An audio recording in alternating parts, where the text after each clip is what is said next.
Hey, what is up, guys? It is Rapmark here.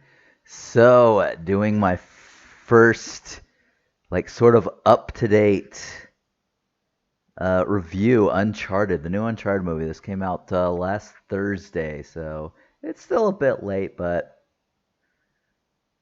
we got it. So anyway, this one it stars obviously Tom Holland in the titular role of Nathan Drake and Mark Wahlberg as his partner in crime, Sully. And oh my God, let me tell you the casting of this. uh, like, so I'll say it right here. Tom Holland is good looking and he is charming. The problem is you need to add the word boyish to both of those. Like he looks so super young in this. And he's only 25, 26. And yeah, he doesn't even look his age.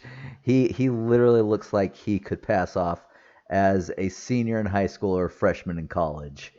And he looked way too young to play Nathan Drake, way too young, clean shaven, and I don't know. I don't think he had the edge based on it. Like he didn't have the sort of rough edge that Nathan Drake has. He I do believe he tried. You know, like I've played all the games. Well, I've played 1 through 4. I haven't played any of the other ones. I haven't played the newest one. But yeah, I played 1 through 4, and yeah, I can tell that he went through the games. You know, he actually has some of Nathan's demeanor, way he talks, and some certain things.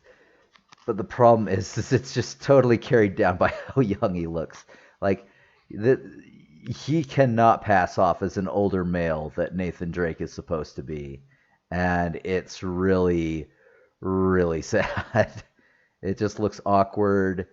Um, and let's see, Mark Wahlberg. Again, he just looks kind of without the mustache. He just looks way too like it's not what you would expect Sully to look like. Like you think of Sully, you think of the famous mustache, the gray hair, because his by the time you meet him, like he's still involved, but like his adventure days are kind of like going behind him, and then in the fourth one he's not as involved. He's like talking about how it's a, back in his day it was about scouting out people. Now it's just like you go on the internet. And I don't know. Mark Wahlberg just seemed like an an odd choice. Uh, he he might have had the right look if he had little grayer hair and the mustache from the get go. Um, that and his mannerisms were just it felt kind of lazy. It just felt like Mark Wahlberg being Mark Wahlberg, rather than him trying to play Sully. And it didn't quite work out. Sophia Ali as the essentially love interest. Chloe, yep, Fraser, who you get from the games that they kind of had some history. There's a crush going on there, and in this one, it just seemed super. Like I think she did fine in the performance of her character.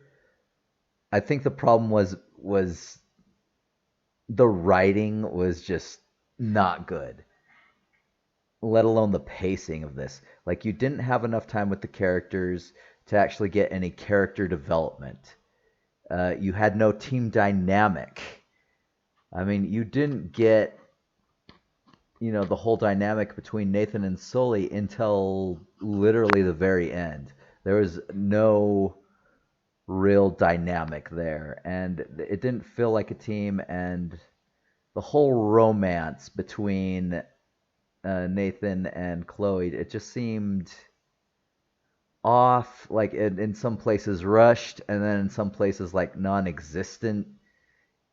Just like they were really confused, like how to do this and yet still get like screen time to all these characters. And it just didn't work. It didn't work, plain and simply for me. Um, let's see, the bad guy. So let's Antonio Banderas is established as the bad guy here. He goes by the name of Santiago. Where is he? Moncada. So essentially, he's part of a big family who, banked a whole lot of, bad stuff going on from, Magellan's voyage to, Nazi Germany, whatever. And his father is going to give Ray everything. And yeah, it's so he's established fairly early on as someone who seems kind of ruthless, is going to get rid of anyone in his way. And then they get rid of him, and the actual baddie, the ultimate, the final boss sort of baddie, since it's a video game adaptation, is this Joe Braddock, who apparently has some history with Sully. It never is really marked upon, though, beyond the very beginning. And then she's just complete mercenary, all about the money. Stone cold killer, doesn't give two shits. And I don't know, her character was just so one dimensional. I didn't enjoy it. I was glad when she died. And but yeah, it was like all of these characters are just, the writing form was very bad. A lot of things seemed contrived, that you're just like, what is even going on here? Like, there's a freaking car scene, and it's super nuts and makes no sense. There's a lot of stuff that doesn't make sense in this, and to some extent, I can forgive some of it because, again, it's supposed to be a video game adaptation. Video game logic. How does this make sense? But then there's some that's just like, this is just bad writing. It just felt bad. And then you would have certain parts where it's just like, how does this even make sense? Like, what were you even thinking? And the different it's different actually playing a video game and interacting with the medium like that, when you're actually like dealing with leaps of logic that don't fully make sense, and actually watching it. Because when you're watching it, you're actually kind of like, when you're playing it, you're invested, and you're invested. you you're paying attention, but you're also paying attention to yourself. Like, how do I feel about this? And how am I going to respond? What's going on. Whereas in a movie, you are full. If you're in any way invested, you are just paying attention to everything, and you are more likely to spot these leaps in logic, which sort of make it you unable to suspend your disbelief, because it's just so out there and off the rails that you're just like, this is just so unbelievable. This is so ridiculous and out there. You just don't know where to even begin. Um, what else can we go? I don't know. I think I think that's as much as I can give without like going into massive spoilers. So, I mean, I'll just go and give the final verdict to it. I'm gonna give this a 4. Like this did not do it. This was did not do the video game justice. Like it's supposed to be sort of like a prequel to Uncharted 1, but again, the casting was terrible. When it came to the main actors. Again, I don't think Sophia as Chloe Fraser was as young Chloe Fraser. I think that worked. I was not a fan of the one-dimensional Joe. Um, and yeah, just Mark Wahlberg and Tom Holland. It just felt horribly miscast. Um, they try to get certain parts of different movies into the movie itself. So it was just like, hey, I recognize that. Why it's in this movie, I don't know, but hey. Gosh, I have the hiccups. This is an unfortunate time to have them right in the middle of review. Anyway, so yeah, 4 out of 10. It was a big letdown. Like I can see like when this is free and on streaming, someone watching it as background noise, maybe like your kids or something watching it, whatever. I mean, it's PG-13, so. But yeah, it did not do it justice, and I'm not thrilled about a sequel. And they have talked about it just depending on how good it was. I was hoping it would do worse on its first weekend, but on its budget of 120 million, it made 139 million. So that's pretty good. I mean, it made its production budget. It didn't make its advertising budget yet. So I imagine it would have to make at least 600 million to actually break even or somewhere around that. So we'll see how it goes. But yeah, that I don't see how anyone who cares about this franchise like could actually enjoy this because it just felt bad. It made me feel mad for the franchise. And it had it been not an Uncharted thing, I probably would have given it a 5, maybe a 6 cuz there were some things that were really good. Like I enjoyed like there's a flying ship scene which I'll get to in spoilers, and there were other things that I actually did enjoy about this movie. It just didn't feel like an Uncharted movie. It just felt so like something else. And yeah, it was,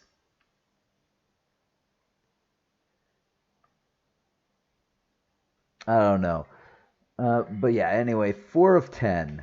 I could have got given this higher again if it wasn't for the untitled tag on it, and I think that really held it back because there were some enjoyable parts of the movie, but as a Uncharted, it was miscast. The writing was terrible, and man, they went off the rails on some of these things. So anyway, uh, I think we'll go into spoilers now. So I will catch you there.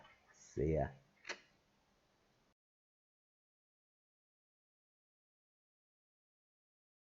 Hey guys, it is Rapmark here. So back with the spoilers. So uh, I'm gonna say at the very beginning, I actually enjoyed this. I had a very young Sam, a very young Nathan Drake. So obviously Sam is brother.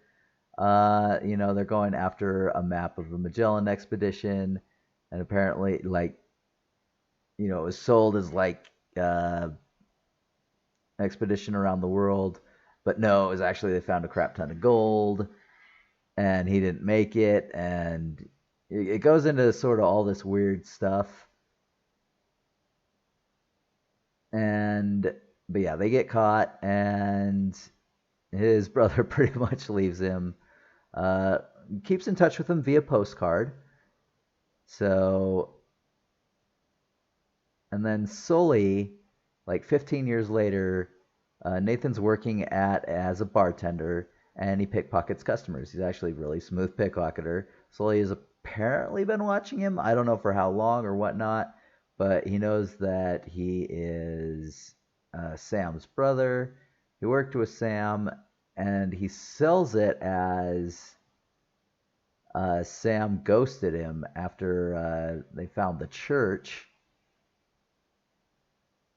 But no, as it turns out, uh, Joe actually shot him, and he believed he was dead. And yeah, that does not go over well with Nathan.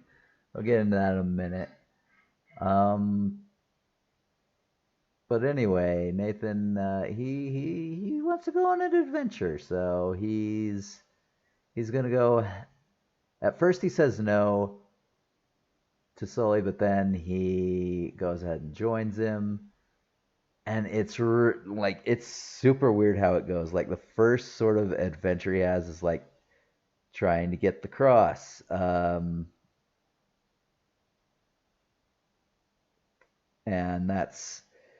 you kind of go this whole like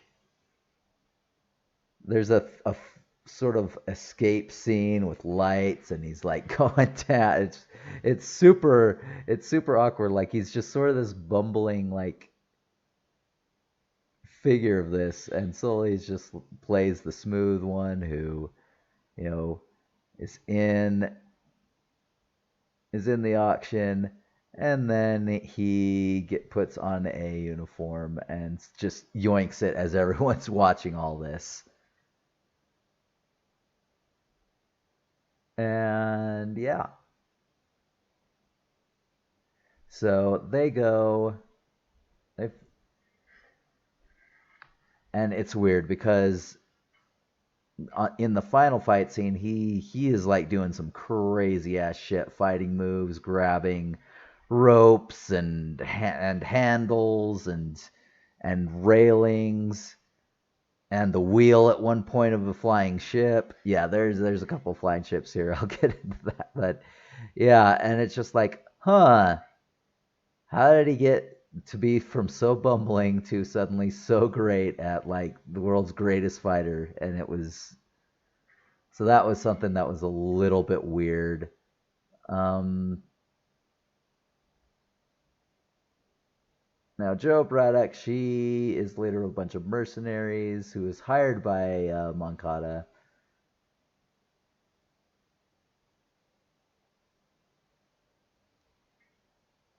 And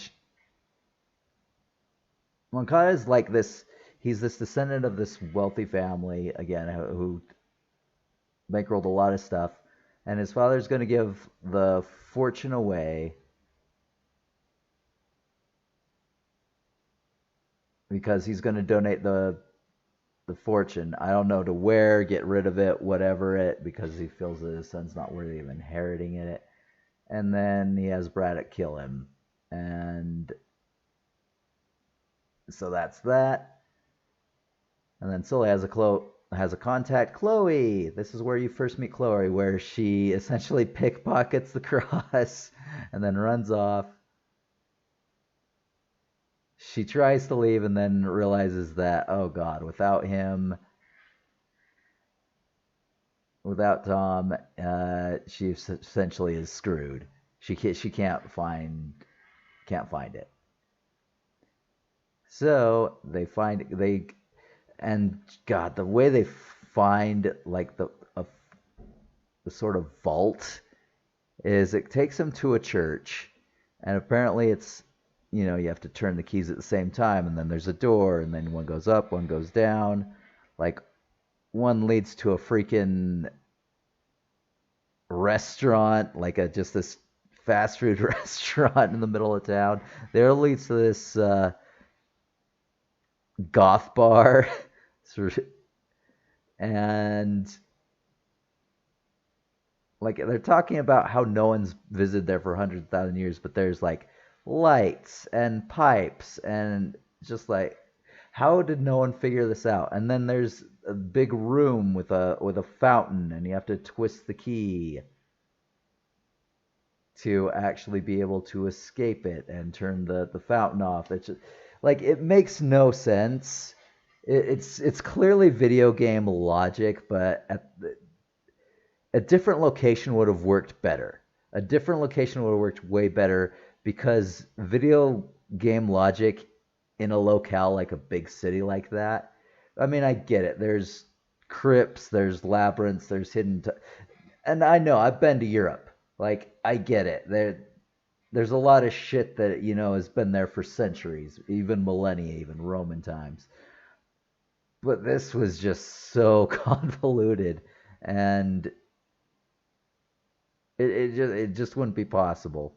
It it it should have been a different location, like if it was a small city or a church outside of the main city, something like that. But this it was kind of ridiculous. Um, and when they get there, they don't find anything except for four jars filled with salt. Then there's a map, and that's where you have the first backstab. There's a lot of backstabbing in this film. But yeah, Chloe pulls a gun on him. He's just like, "What are you doing?"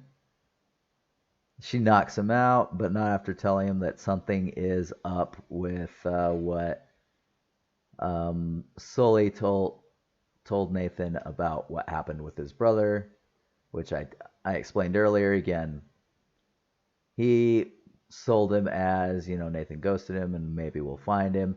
To Sam's dead. So that obviously gets him pissed, and then he's about ready to leave,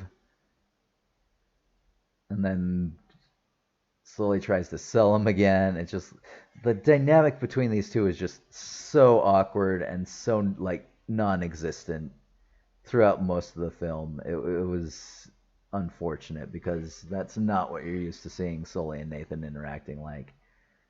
But I mean, as a prequel, I mean, I guess it on certain levels it makes sense, but it just you didn't see any sort of growth in that until the very end, which I'll get to.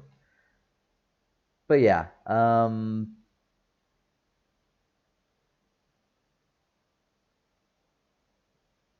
so she betrays, and then you find out that she was hired by Moncada, and then he goes, he has it, and he's given this speech about how he's going to reclaim his family's honor, and no one said he could do it, and then Joe just out of nowhere just slits his throat and kills him, and kills the only believable character in his, because this he honestly felt like the only character that had any sort of depth to him.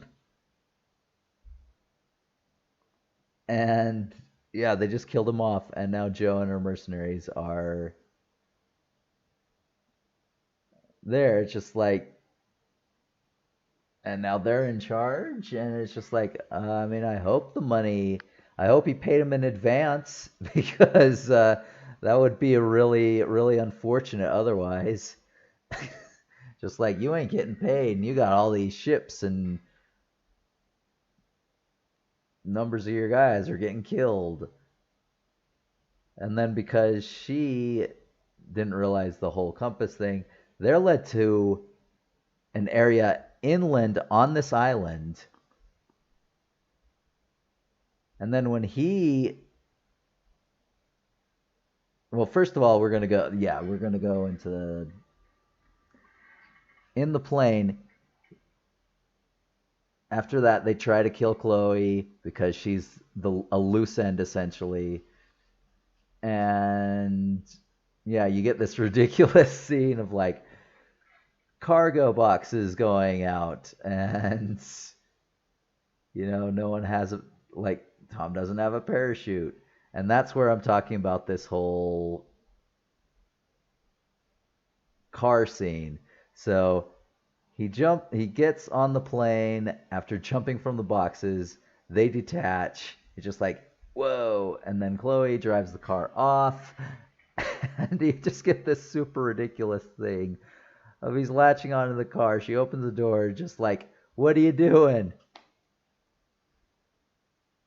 It was really cringy. And then she goes, just like, "Follow me," and lands right on this particular box in this particular way to get a parachute. And again, I get it. It's video game logic, but it was really there's a difference between interacting with that, where it probably would be a quick time event or you'd be moving the joysticks or whatever, as opposed to just watching it where it just looks cartoony and ludicrous and not very good. It looked just really, really awkward. So yeah, then they're together in the bed, and she's just, they kind of have a moment of closeness, which is just like, okay, where'd this come from? And then he discovers and it's the silliest thing. Like, he takes the two things in the cross, where it's like, puts them together, and it shows where it actually is. And then he proceeds to put the wrong coordinates in for Chloe to see how it goes. She wakes him up, and then he's just like, okay, this is where we actually need to go. Whereas she just takes off, doesn't even question it, just takes off, and then you never see her again until the very end of the movie. And it's just like, ah, really? Like, how can you how can you be some sort of treasure hunter if you're dumb enough to fall for something like that? Like, good grief. All right, so anyway, he goes to where he needs to go, and then somehow, Joe and her mercenaries takes a look and sees him rowing across from this inland place that they were pointed to. Somehow they're teleported across the island to the coast to where she can see him, and it's bad writing. It's like, and at that moment she sees him. Like, that level of badness in writing. Like, it wasn't good. It was very contrived, and it was very stupid, and it was literally like teleportation. That's the only way that could have even happened. And let alone, like, there are other nitpickers that I could pull up with that, but that's the biggest one. And then when you get there, it's underground, like, you have to dive under this cave sort of thing, and then there's this big cavern with this big hole in the top, which, by the way, is big enough to airlift two grown pirate ships.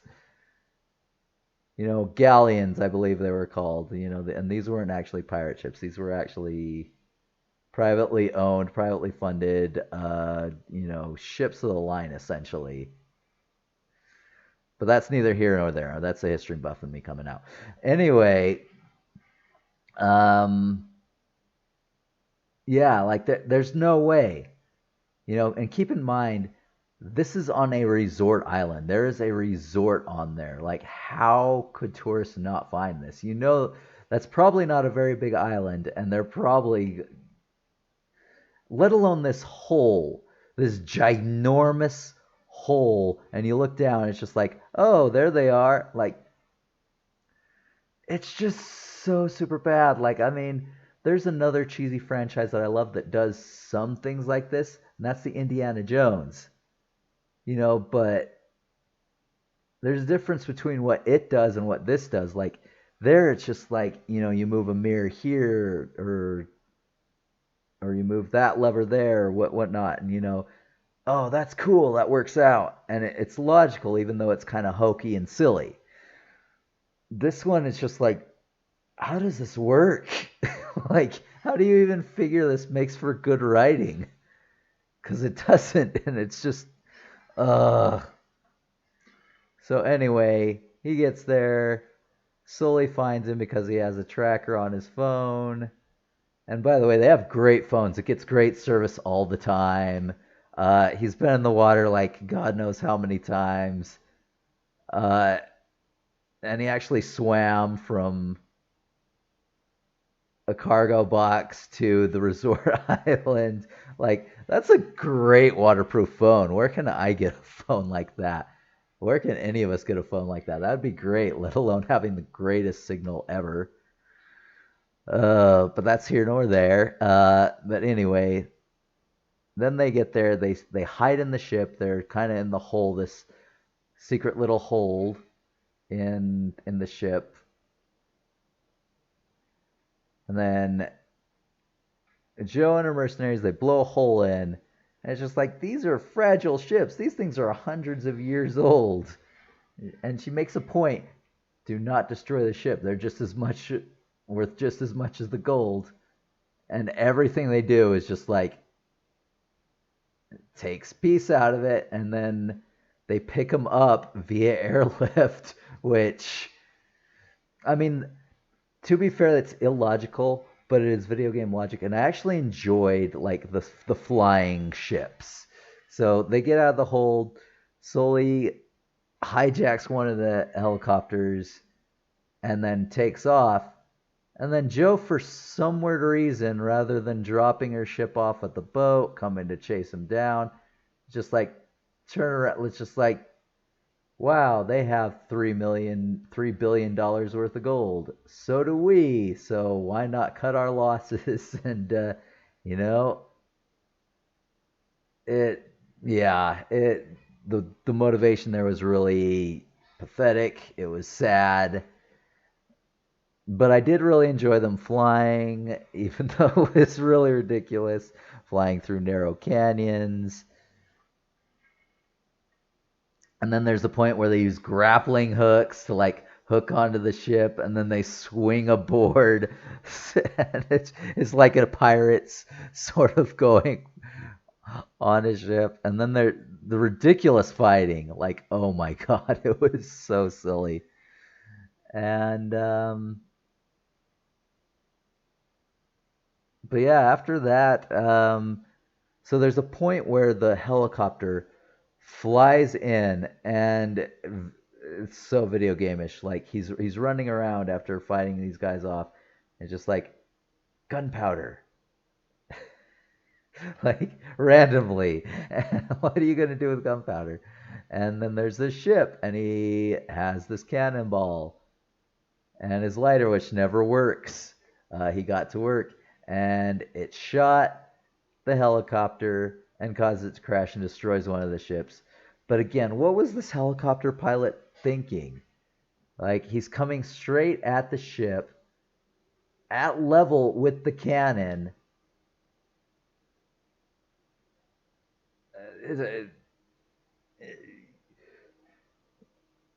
I have no idea. Like, it blew my mind. And it was just to set up the cannon shot, like the script.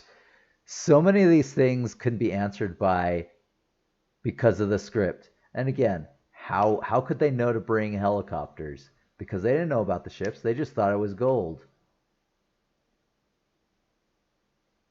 And yeah, again, like so many things were just tied to the script, which had such bad writing to it.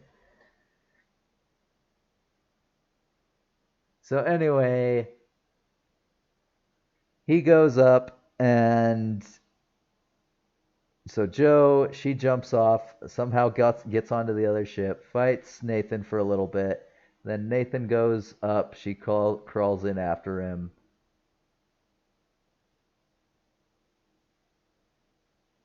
And at this point, the back panel that's holding the ship, it's falling off. And Sully's about to lose his bag of gold.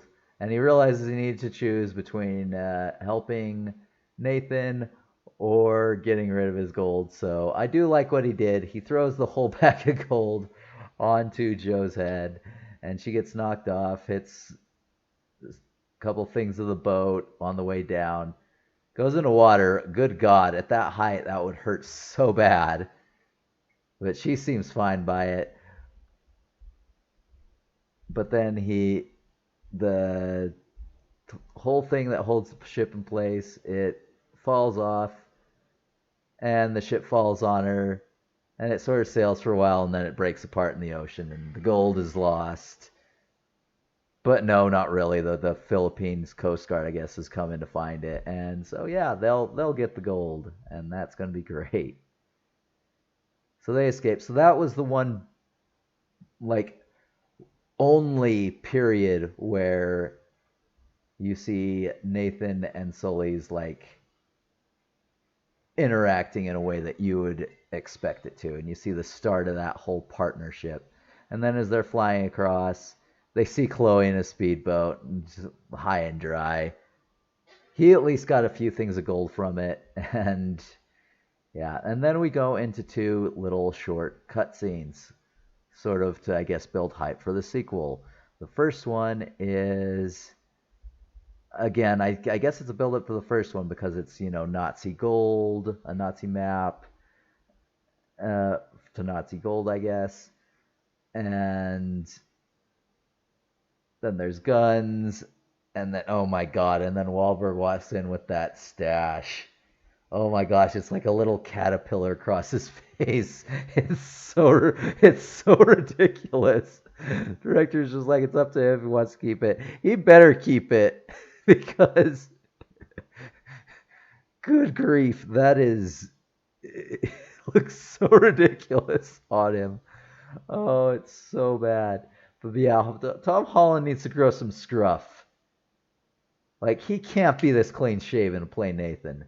Like he already looks like a small child, and he looks way too young to play the Nathan role. So going clean shaven should not be a thing. Not for this role, and I'm just not excited for it. And then the second one is his brother. His brother Sam is still alive, and he's just like, "Don't trust anyone. Watch your back." And then there's that, and that's how it ends. And that's how we get to a 4 out of 10 because it was ridiculous. I'm not excited for the sequel. I hope there's no sequel, but I mean, it probably will be if it had this great of a first weekend. And this isn't even counting President's Day Monday, which is when I saw it. So this is going up tonight. Well, probably sometime tomorrow, either in the morning or night. So anyway, yeah, I hope you guys enjoyed, and I hope so. Yeah, maybe wait till it's streaming because I can't recommend this in any way, shape, or form. This turned out to be a very sad attempt at a video game adaptation, which is unfortunate, but it is what it is. So anyway, I hope you guys enjoyed, and I'll catch you guys next time. See ya.